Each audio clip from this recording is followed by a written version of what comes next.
Господине Георгиев, благодарам што сте дел од Агенда 35.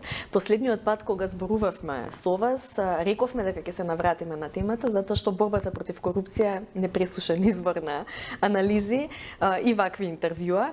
Вие сега го заокружувате мандатот во ДКСК. Можете ли да направите на ретроспектива на тоа што го работевте во периодов и како мислите дека се позиционираше оваа комисија во јавноста? Да, ви благодарам за поканата и драго ми е што учествам повторно на вашата емисија, на интервју. Точно така, значи борбата против корупцијата е еден процес што трае и верувам и понатаму ќе трае. Ние како Комисија за спречување корупција овој состав дојде во 2019 година. Затекнавме една состојба на урнисана институција, бидејќи претходните членови повеќето веќе има дадено отказ, се повлекува своите позиции, целиот товар на работата остана на секретаријатот околу 10 месеци да ја одржи оваа институција во живот, што се вели. И што се вели, ние почнавме од нула. Мислам и сметам дека ние навистина успеавме да го постигнеме оптимумот што можеше да се постигне, имајќи го предвид, значи, стартната позиција, меѓутоа и севкупните услови за работа и на институцијата, меѓутоа и нели пошироко во окружувањето. Така да, еве и последните извештаи на Европската комисија, на Греко, меѓутоа и последните истражувања, имаше и минатата или предминатата недела една анализа направена од Transparency International Македонија околу националниот систем за интегритет, каде што 3 институции отскокнуваат по интегритетот и по праксата над сите други. Тоа е Државната комисија за спречување корупција, Државниот завод за ревизија и омбудсманот. Што кажува ова? Дека во суштина, согласно оваа методологија на транспарентност, 3 институции што се независни од извршната власт или од судската власт, во сушност ги покажуваат најголемите резултати. Така да јас сметам дека, еве, ако погледам назад, ние успеавме навистина да го сработиме она што е во Законот за спречување корупција и другите закони, нели, што ги применуваме, вклучувајќи ги делови и од изборниот законник. Дали можеше повеќе, се разбира дека би можело да се каже такво нешто, меѓутоа сепак ќе кажам, сметам дека го постигнавме оптимумот што можеше во дадените услови. Оваа ваша оценка ја дели и Европската комисија преку своите извештаи, како што ги споменавте и другите меѓународни организации, но и граѓаните, голем дел од нив кои што веруваат дека вака кога имаме едно независно тело надвор од корумпираниот систем може да биде некаков вид на коректив и да се бори, но оние граѓани пак кои што се разочарани од целокупната состојба во општеството велат па што дека работеле, што можат тие да направат. Значи тука има една мала можеби и незнаење доволно кои се надлежностите на комисијата или пак високи очекувања за борбата против комисијата. Како вие се носевте со тие критики дека практично сте куче без заби, би рекла? Дека можете само да констатирате, ама не и да извршувате? Да, ги следиме ние сите анализи и анкети што се прават. Знаете, граѓаните сакаат да видат успех во борбата против корупцијата. Независно и не ни треба ни да ги интересира дали и како постапуваат институциите. Те сакаат да видат успех. Дека конечно и судските власти, односно правосудството, значи има предмети за корумпирани функционери, службени лица и така натаму, и дека тоа има завршница. Сето она што претходи на сето тоа, да тие веројатно го ставаат во делот на работата на институционалниот систем за борба против корупција. Сега, Државната комисија за спречување корупција, тоа многу пати сме го кажале, има само еден дел во целиот тој систем или механизам за борба против корупцијата, а тоа е проактивниот пристап. Што значи, ние се бавиме пред се со откривање на причините за корумпираност или за ризици од корупција, додека реактивниот аспект тоа останува на органите за спроведување на законот и правосудните органи. Ние како институција покренавме огромен број на иницијативи, еве во изминатите 5 години ние направивме еден завршен извештај што ќе биде поднесен до собранието. Значи имаме некаде околу скоро 60 иницијативи за кривично гонење поднесено до јавното обвинителство и исто толку за друг вид на одговорност до органите каде што службените лица се избрани или именувани.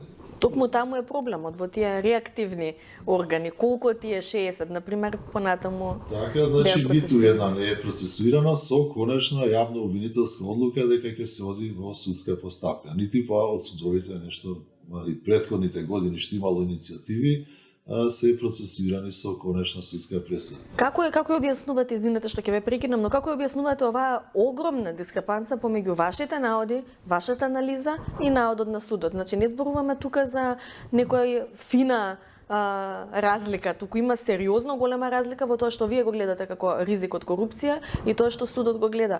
Толку ли вие не знаете да процените што е корупција? Улогата на Државната комисија за спречување на корупција е, како што кажав, проактивна. Значи таа треба да ја цело време држи на одговорност владата. Бидејќи, знаете, сами по дефиницијата власта сама по себе не е корумпирана, меѓутоа од друга страна корупција може да има само во власта. Или со други зборови, постои тенденција власта со тек на време да биде корумпирана.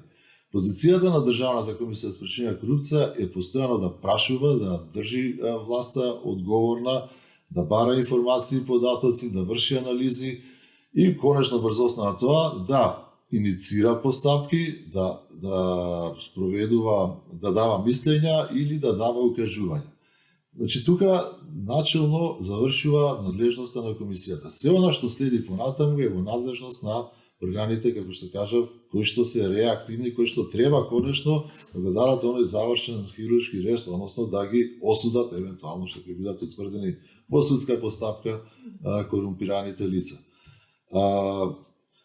Меѓутоа, сега имаме една контратеза, се согласувам за тоа, често пати ние го слушаме, па зашто ни се нас вакви институции, како што е, всушност, не само Државната комисија за спречување корупција, често се постава прашањето и за другите институции, кои што, и Заводот за ревизија е. Иако, според националниот систем на интегритет покажуваат највисоки резултати, сега имаме една дискрепанца дека тие резултати од другите институции не се спроведуваат. И сега се постава прашањето, па има ли потреба од овие тела? Да, баш затоа, токму затоа има потреба од овие тела, бидејќи тие се тие што детектираат.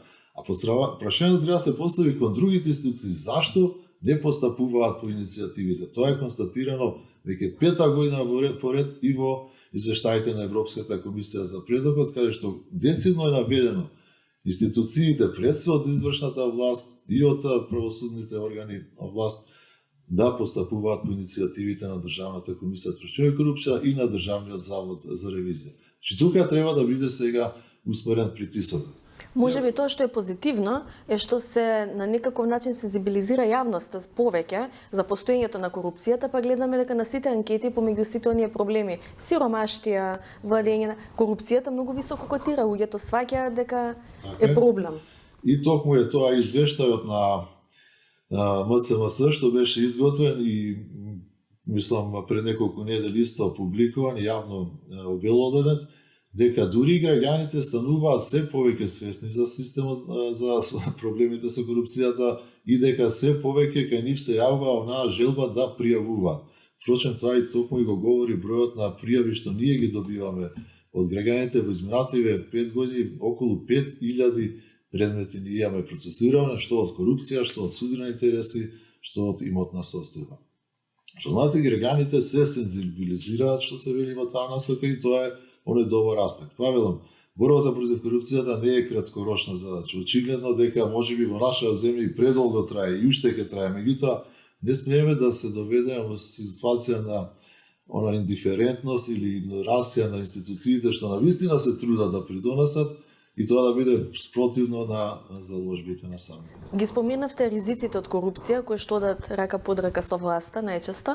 Каде најмногу ги има тие ризици? Еве низ текот на овие сите предмети што сте ги добиле анализите, каде најподложна е власта или кои гранки или во кои сегменти најмногу има корупција? Значи тоа е убаво детектирано во националната стратегија за спречување корупција со интереси што комисијата ја донесе уште во 2020 кој што се исполнува по 10% годишно. Токму така.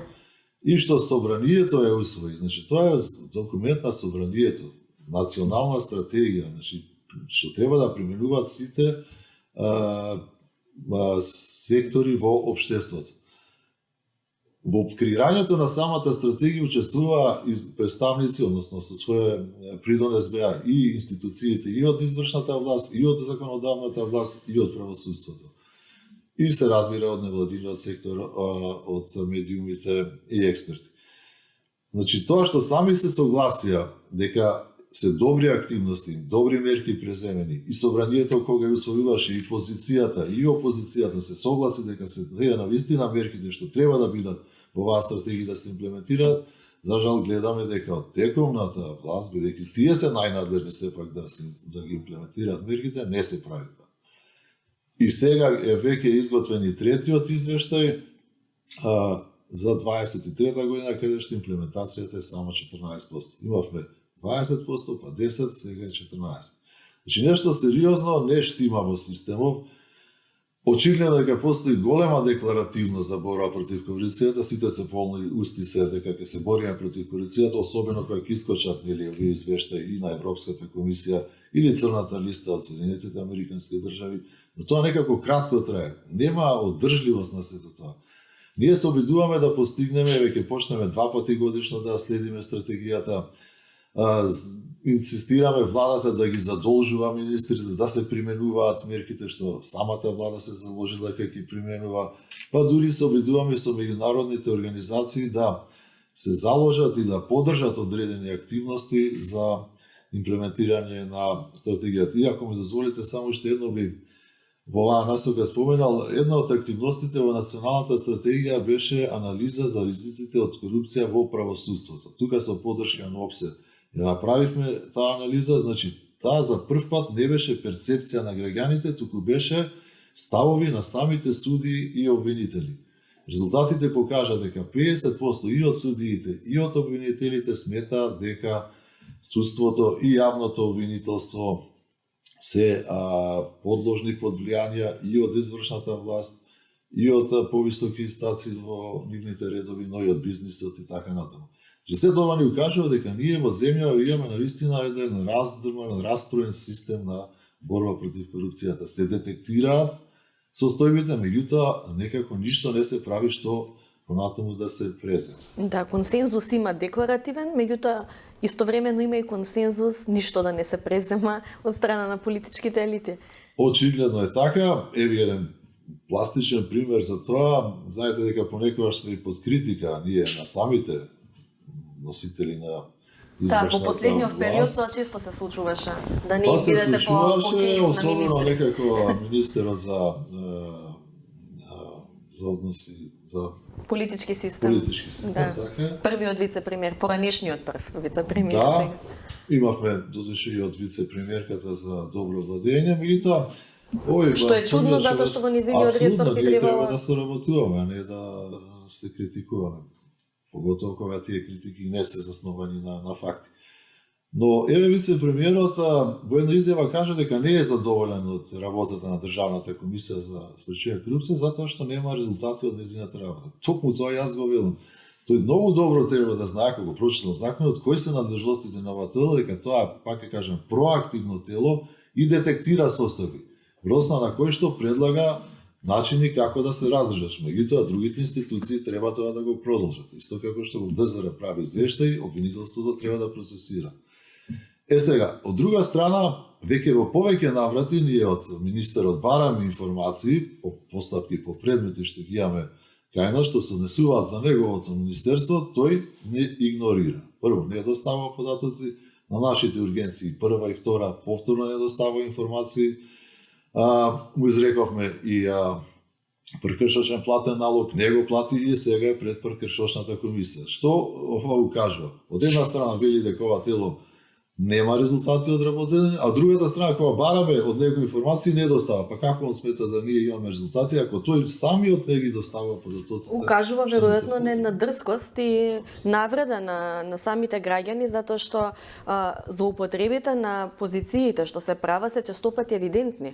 Јавно се злоупотребуваат државни простори, државни ресурси и граѓаните тоа го гледаат. Мислам, прилично е дрско да се навлезе во такви квалификации. Апсолутно. Ние Ние повеќе пати сме укажале и на однесувањето и негово, но и на други представници од извршната власт, дека не смеа да се однесува дека институциите се некако нивна собственост. Треба да им јасно дека тие се таму заради институциите, а не постојат институциите заради нив.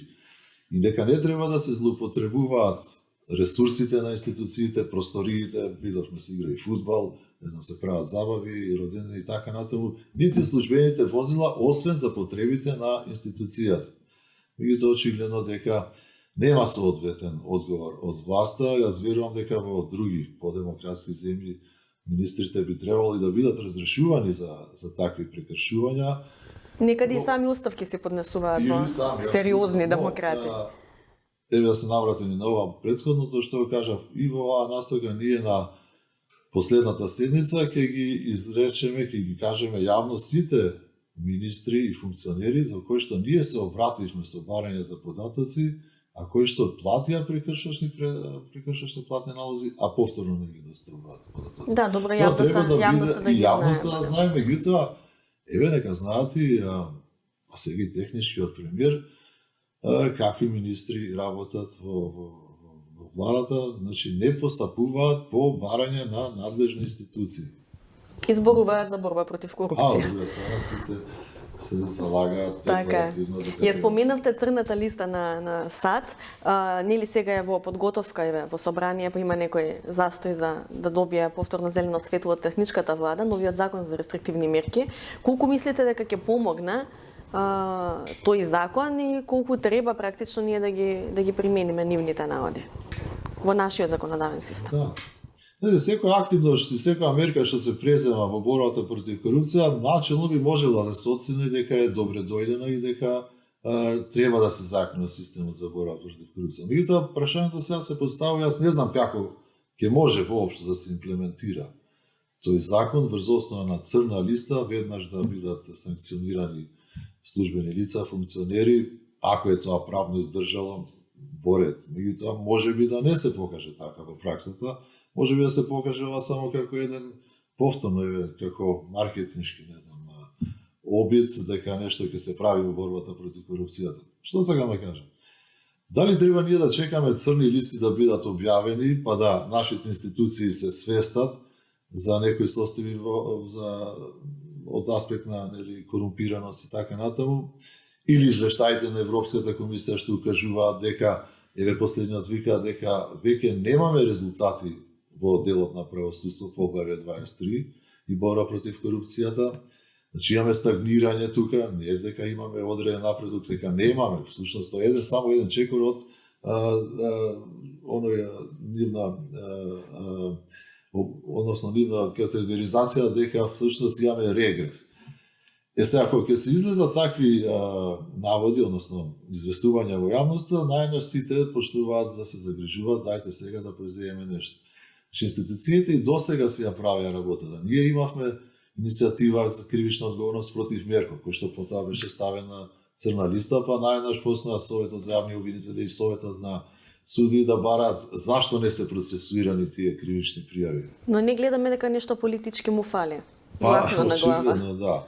Исто беше и за вице-премиерот за економски прашања, Кочо Ангушев, кој што ние утврдивме во одредена ситуација состојба на судирни интереси и информиравме владата пресече дека тука нема никаков судирни интереси, за да потоа на црната листа, меѓу другото, биде кажано од Соединетите американски држави, Стейт департаментот, дека тој се става на црна листа, меѓу другото и поради состојби на судирни интереси. И сега ние ќе носиме некој нов закон, дека сите овие лица што ќе бидат на црните листи веднаш да бидат процесуирани и така натаму. Сакам да кажам дека и претходно биле детектирани одредени слабости и доколку институциите сакале реактивно беше да постапуваат, тоа го гледам дека оној вториот чекор може ли да постапува? Апсолутно. Сега не чека предизборија, кампања, избори.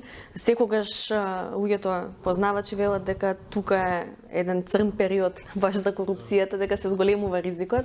Какви се вашите очекувања за овој период? Веќе гледаме некои сумнителни вработувања низ системот.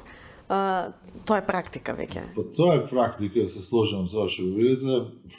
Знаете, тоа се случуваше, јас не знам дали и сега ќе биде прескокната да се објавуваат голем број на огласи на еден ден дури пред конечното распишување на огласите од страна нели на собранието,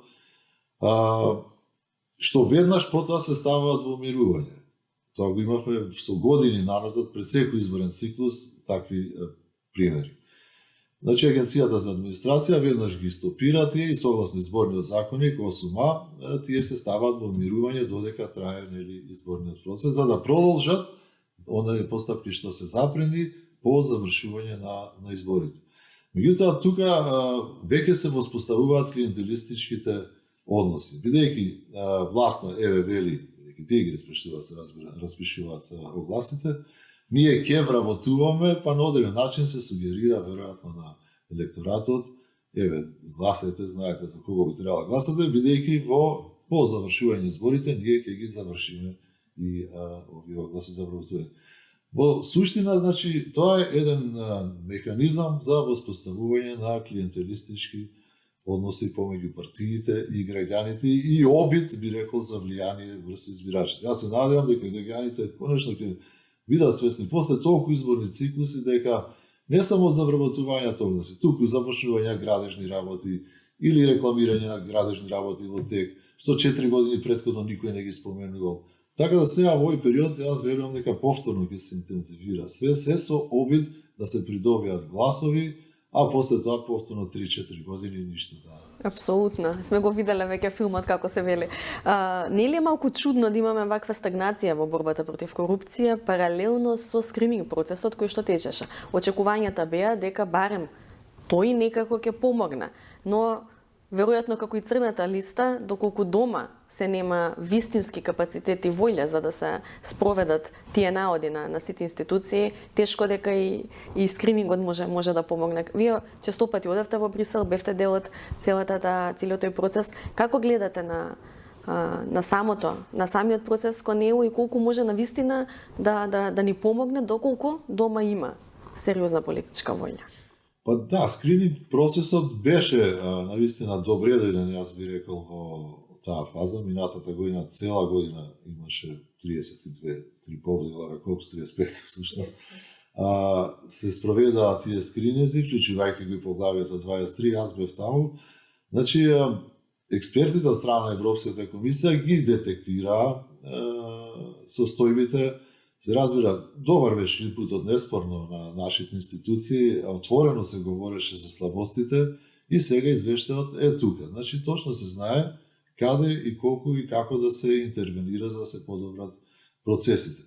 Пак ќе речем, тоа е еден долг процес што ќе трае, реверзибилност, нели, знаеме сега, постои, доколку се постигне одреден напредок, тоа не значи дека тука ќе запре скринингот, односно мониторирањето, туку може повторно да бидеме вратени назад. И по мене е добар механизам, конечно од декларативност, од толку години изминативе 30 се изнагледавме, да се помине и кон активно, што се вели кон навистина правење на тие реформи, некогаш може би се болни, меѓутоа мора да се направат, пред се за граѓаните на државата, не заради самото членство во Европската унија.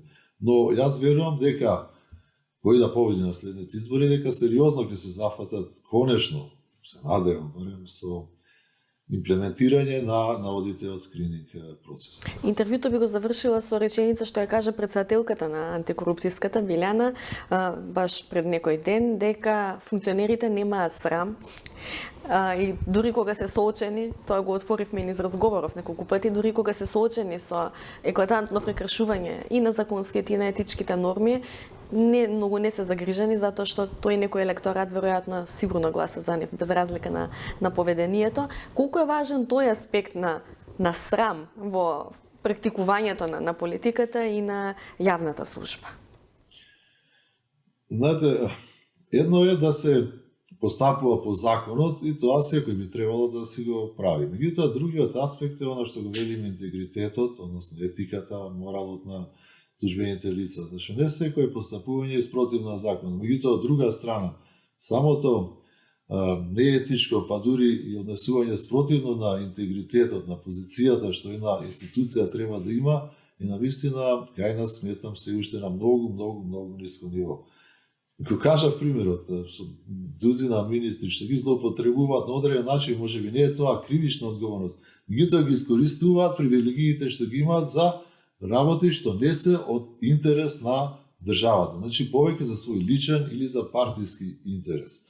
Така да, од тука би рекол дека навистина дел од функционерите немаат срам, тоа отворено го прават, па видовме погонешно сега беше пренесено и последното славење за новиот технички премиер, застанати на сред плоштад, се пие кафење, се пушат цигари, не знам што.